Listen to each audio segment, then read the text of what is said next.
if we win the game, Malone can fly out and be a part of rookie party, which is just like unheard of. Like if a guy's injured, for the most part, you know, he's gotta stay at home. But he told us that. We were like, what? So, you know, we love Bugsy so much. We're like, we gotta win this game.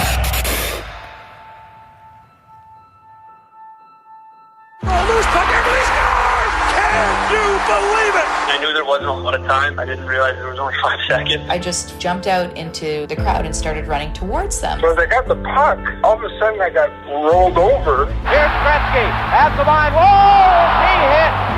Gretzky really belted by McCreary, and he is hurt. It was his last shift in the NHL. He never played again. Don't you ever let that bird stand in your crease. If he's there, you run him the over. He was a beauty.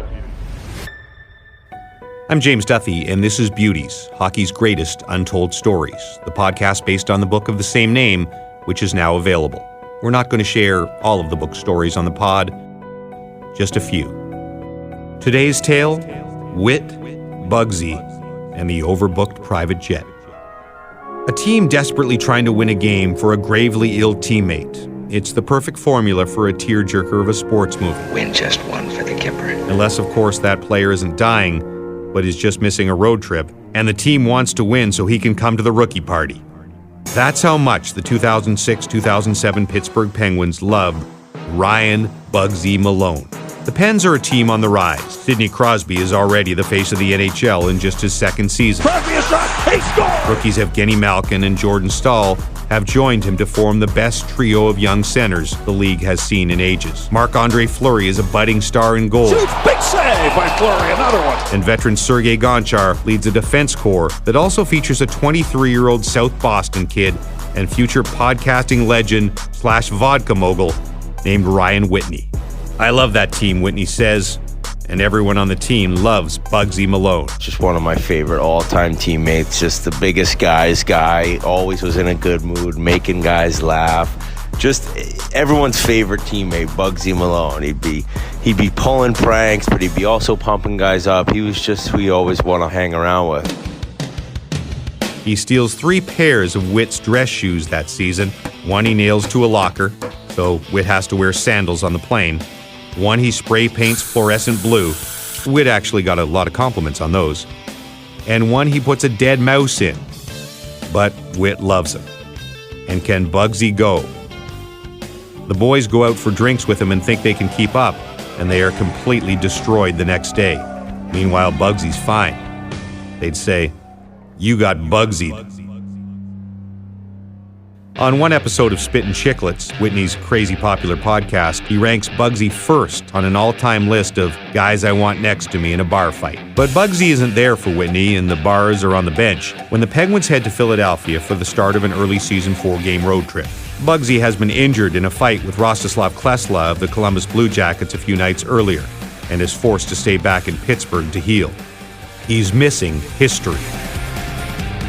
September the 20th, Malkin made his NHL debut, and he looked very good until his teammate, John LeClaire, threw his first and only hit of the season, separating Malkin's shoulder. Malkin has sat out the first 4 games of his rookie season with an injury of his own. Malkin suffered the injury in Moncton during the Penguins' second preseason game. He finally makes his NHL debut on October 18th against New Jersey. Tonight, the latest Pittsburgh prodigy made his return. Late in the second period, he scores his first NHL goal on a gorgeous feed from Whitney. Malkin flying into the double zone, coming to the goal, a shot, and off a stick and rolls right over, and out goes in. The whistle might have blown, no, it's a goal. Technically, Whitney tries to poke in a loose puck in front of Martin Brodeur, whiffs, and Malkin jams it home. Malkin may have gotten the last stick on this to get his first National Hockey League goal. Whatever, primary assist for Whit. The next night, Malkin scores the tying goal in the third against the Islanders from Crosby and Whitney. Whit is held in the penalty box. Puck at the side of the net, got him down, they scored! Malkin, what a set of hands! And the Penguins win, 4-3 in overtime. Gonchar from Whitney. He scores again in his third game. Crosby sends it back to Malkin, scores! And his fourth from Crosby and Whitney. For a long toss on to Malkin, crosses, walks in, back in, he scores! Oh my goodness! Shades of burial. So to summarize, Malkin has scored in his first 4 NHL games and Whit is on an apple tear. Malkin's fifth game is in Philadelphia, the first stop on the Bugsy-less road trip. He scores on a power play in the second. Whit gets the second assist. And a sharp angle shot. Malkin goes into the goal. Off the leg of Robert Esch. And Evgeny Malkin has now scored 5 goals in 5 games. Crosby has a hat trick. Crosby goes left side. Whitney to Crosby. A shot. He scores! Sidney Crosby from Ryan Whitney, and the Penguins score right after the penalty kill. And the young Pens have won 4 in a row. Malkin has now played 5 games. He has a goal in every single game. And I think it hadn't been 89 years since somebody scored a goal in their first 6 games in the NHL. So we got this huge game coming up in LA, and we know that we got rookie party the next night. We were all fired up. Right before the game, head coach Michel Therrien and assistant Mike Yeo decide to dangle a carrot before their young team. If we win the game against LA prior to the game, if we win the game, Malone can fly out and be a part of rookie party, which is just like unheard of. Like if a guy's injured, for the most part, you know, he's got to stay at home. But he told us that. We were like, what? So, you know, we love Bugsy so much. We're like, we gotta win this game. Bugsy will come out to rookie party. This is great. So we're all fired up nonetheless going into the game. It's like a game 7. And Malkin delivers. Well, what does Malkin do? Here's Malkin shooting. He scores! He scores in the first period to tie the record. 6 goals in his first 6 games. The first player since 1917 to do that in the National Hockey League. The Penguins still trail 3-2 in the third when another rookie, Noah Welsh, scores to force overtime. Less than 3 minutes in, the Penguins get a 4-on-3 power play. Sergei Gonchar to Sidney Crosby to Gonchar. His shot stop. Rebound. Malkin snipes the winner. Score! Evgeny Malkin wins it for the Penguins in overtime. The second goal of the game for Malkin. A game winner. And is he ever happy as he jumps into the air, into the waiting arms of his teammates. We go nuts. Malkin's 7th goal. He's already a superstar this early in his career. And the whole bench is going bananas knowing that Bugsy's getting flown out by the coaching staff to be a part of rookie party. So just a great memory I have. Needless to say, a whole colony of Penguins gets Bugsy the next night.